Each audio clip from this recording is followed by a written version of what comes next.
Pris sous les draps parfumés de lavande, Polyte ne dort pas. Les yeux grands ouverts dans l'obscurité, il revoit les événements. Ce premier jour de vacances scolaires a mal commencé. Maman est venue lui faire la bise avant de partir à son travail et il ne s'est pas réveillé. Il adore cette caresse rituelle du matin. Passe une bonne journée, mon chéri.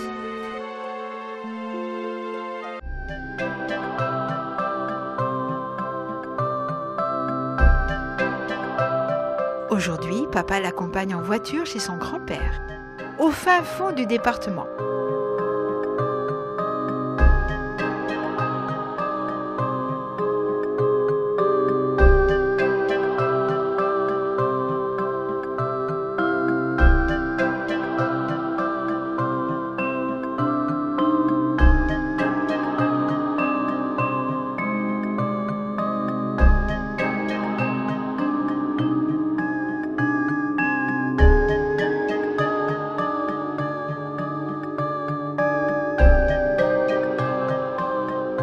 Pépé les accueille sur le perron, un grand sourire aux lèvres.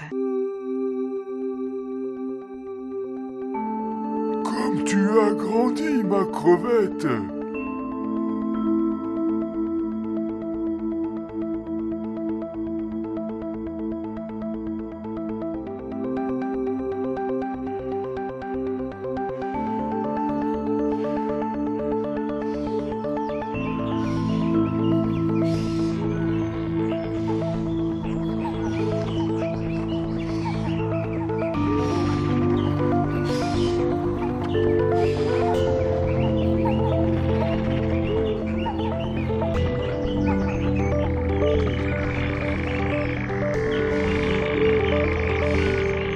Ce soir, à moitié endormi, environné des senteurs de Provence, Polyte prend soudain conscience du vacarme extérieur.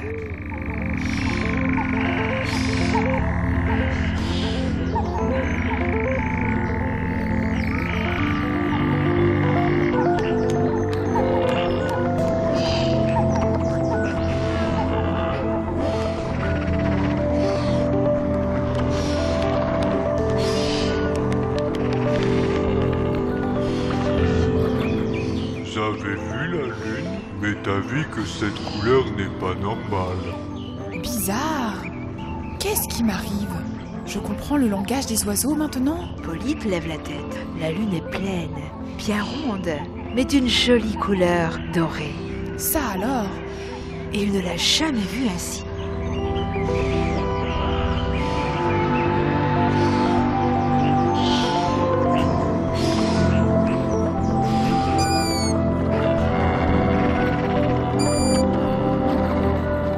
Un jour, son père lui a parlé d'un phénomène, une éclipse ou éclipse. Il ne sait plus exactement, ni comment ça se produit. C'est peut-être ça. Il doit y avoir dans la bibliothèque de grand-père un bouquin qui le confirmera.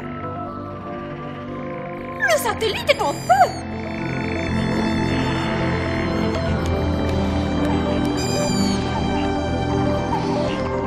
Elle est floue en argent, la lune. Youpi, elle est en or. Caramba, sous ce trésor.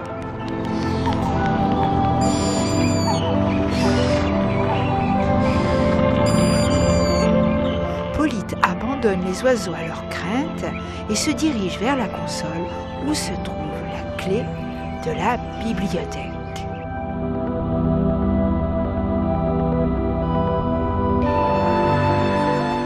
Il tire le tiroir. Celui-ci résiste. Serait-il coincé? Après bien des efforts, Polyte réussit à l'entrebâiller. Il envoie la main pour rattraper le trousseau. Le tiroir se referme violemment. Polyte a tout juste le temps de retirer ses doigts. Ça alors? Il est devenu fou?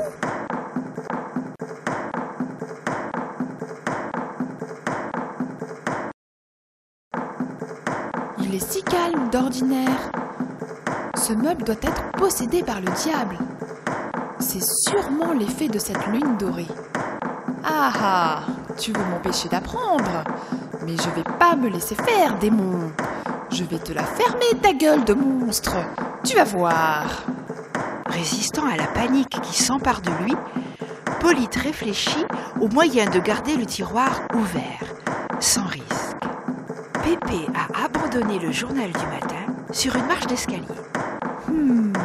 Voilà qui fera l'affaire. Il plie le quotidien en 4 et enfonce l'épaisseur de papier à l'ouverture du tiroir fou.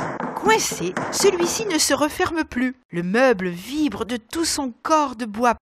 Le cœur de Polyte bat la chamade, mais courageusement, il réussit à attraper le trousseau, repère la clé finement ciselée. Ouf, trop d'émotion.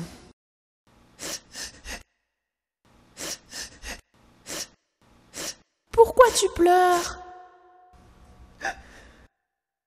Les mots ont du chagrin. Tout peut arriver en cette étrange nuit où brille la lune d'or. Ça a été plus fort que moi. Je suis sortie du texte juste un instant pour voir ce qu'il y avait en dehors du livre. Il est tombé à terre. J'ai perdu la page et ne sais où retrouver ma phrase. Me voilà malheureux et bien puni. D'une étagère de la bibliothèque s'élève une voix grave. La liberté, c'est le pouvoir de faire tout ce qui n'est pas interdit. Déclame un livre de Paul Valéry qui connaît bien le sujet. Tu es prisonnier de ton histoire. Tu as voulu t'échapper, c'est normal. La liberté n'aime pas la contrainte. Ajoute un essai d'André Gide, posé là sur le rebord de la fenêtre. C'est pas ça. Je suis curieuse, c'est tout. Les livres parlent. Décidément, un vent de folie souffle cette nuit. C'est pas avec des parlottes que vous pourrez l'aider. Allez, viens le mot. Je vais essayer de retrouver ta place dans le texte. Sans mes lunettes, ça va être difficile. Et toi, avec tes bésicles, tu peux me donner un coup de main? On doit repérer la phrase qui contient ce mot. Il faut se dépêcher.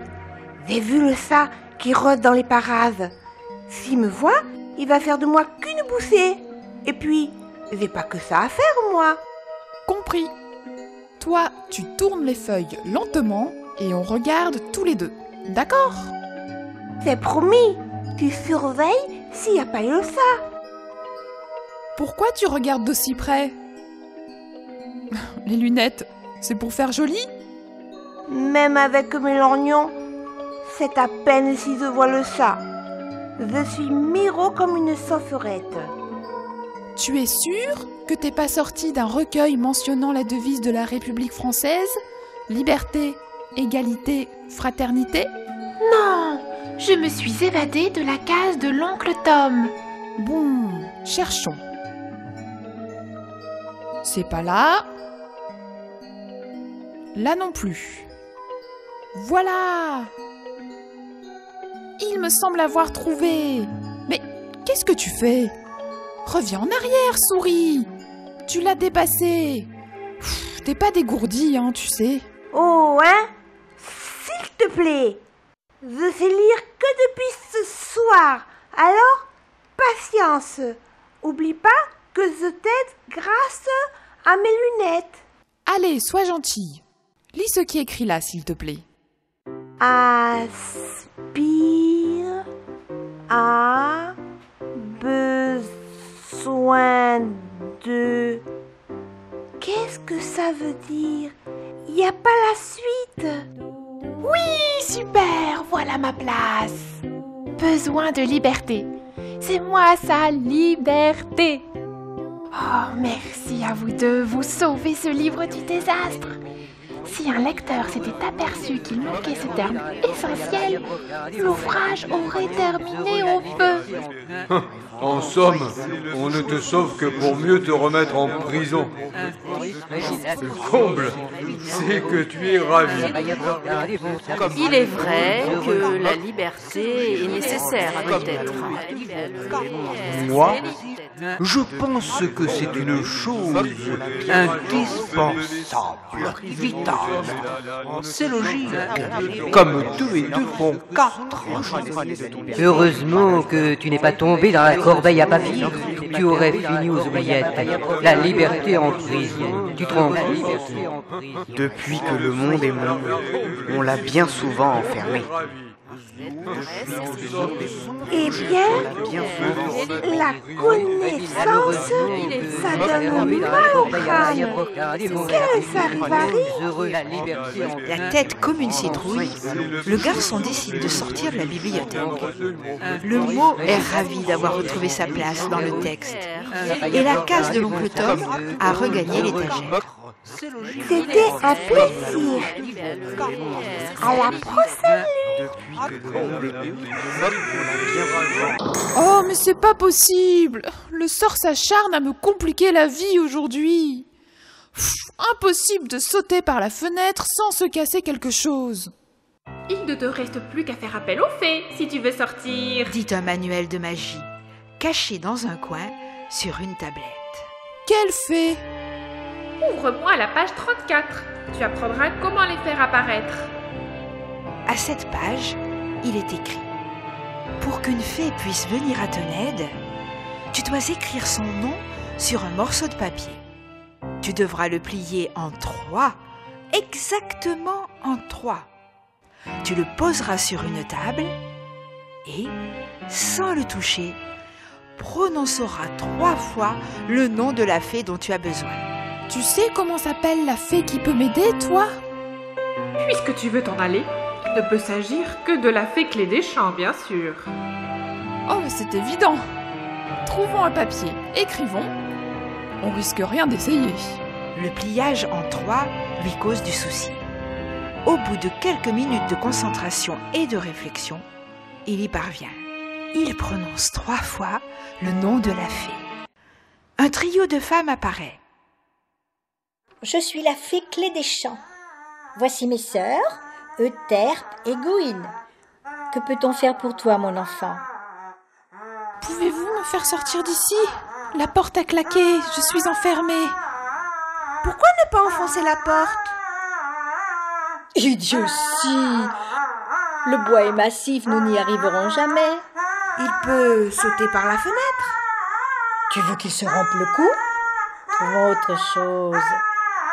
Hé, Goïne, arrête de chanter, tu nous scies la tête, c'est insupportable. Clé des Champs, tu vois comment elle me traite, cette chipie d'Euterpe? Ça suffit toutes les deux, vous m'épuisez. Je suis désolée de vous interrompre. Je vous ai demandé de venir parce qu'il me semble que d'après ce que j'ai entendu dire, que les fées possèdent des pouvoirs magiques. Alors, pouvez-vous, oui ou non, me faire sortir d'ici grâce à eux? Sinon, je me débrouillerai tout seul. Nous pouvons te rendre heureux grâce à d'harmonieuses mélodies, t'apprendre à chanter ou à jouer de la musique.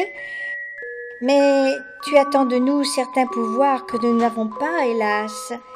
Je crois que tu t'es trompé. Tu n'as pas appelé la bonne fée. Montre-moi comment tu as écrit mon nom, s'il te plaît. Voilà, j'en étais sûre, tu as fait une faute d'orthographe qui a changé le sens du mot. Tu as écrit Clé des Champs, A-N-T-S, au lieu de chant, A-M-P-S. Désolé, petit. Les deux mots s'entendent et se prononcent de la même façon, mais leur écriture est différente, ce qui leur donne un sens différent. Il faut connaître les mots que l'on dit ou que l'on écrit pour obtenir ce que l'on veut.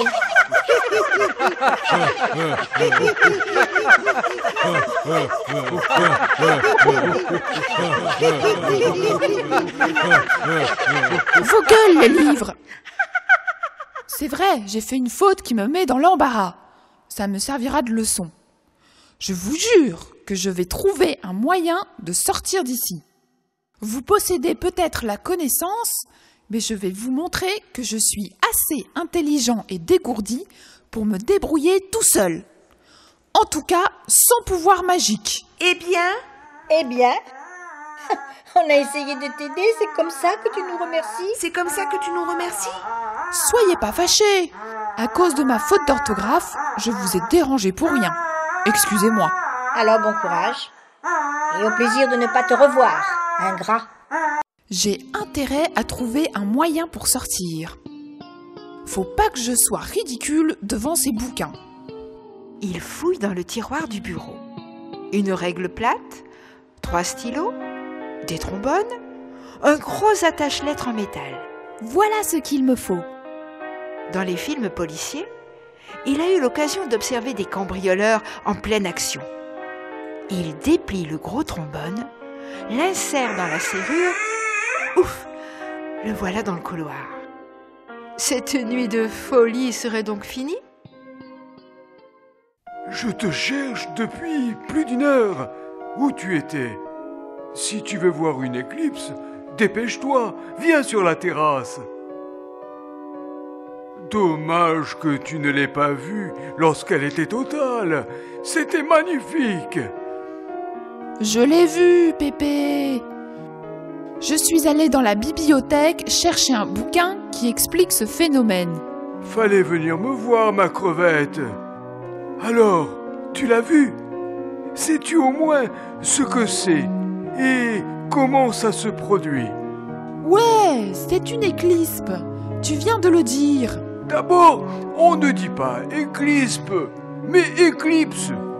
Une éclipse, oui, mais une éclipse de quoi? De soleil ou de lune? Qu'est-ce qu'ils ont tous aujourd'hui? Les oiseaux, la souris et les livres qui parlent. Un meuble, des fées complètement barges. Maintenant, c'est Pépé qui s'y met. Ce phénomène rend tout le monde fondu. Je suis crevée, moi. Si Pépé savait ce qui s'est passé depuis le début de cette chose de malheur, il n'en reviendrait pas. À moins que lui aussi ait entendu les oiseaux parler, dans le doute, je lui raconterai rien. Il me prendrait pour un fou. Bon, vivement demain. Tu veux que je t'explique? Le phénomène se produit le soir de pleine lune, lorsque le soleil, la terre et la lune sont alignés dans le ciel. On parle d'éclipse de lune quand la terre se trouve entre le soleil et la lune. Tu es jeune, tu verras des éclipses de soleil. À mon âge, j'ai peu de chance d'en admirer encore une. Tu es encore jeune, Pépé, hein? Oui, Hippolyte, ne t'inquiète pas. On a encore de bons moments à passer ensemble, heureusement. Allez, viens, on rentre. Maintenant, il faut aller dormir. Allez, au lit. Et à tout à l'heure. Bonne nuit. Plus tard, quand on se connaîtra mieux tous les deux, je raconterai à Pépé ce qui s'est passé ce soir et nous en rirons. Un trop-plein d'amour monte en lui, serre sa gorge. Par la fenêtre, il admire la lune d'argent. En bon veilleur de nuit, elle diffuse sa douce clarté sur la campagne endormie.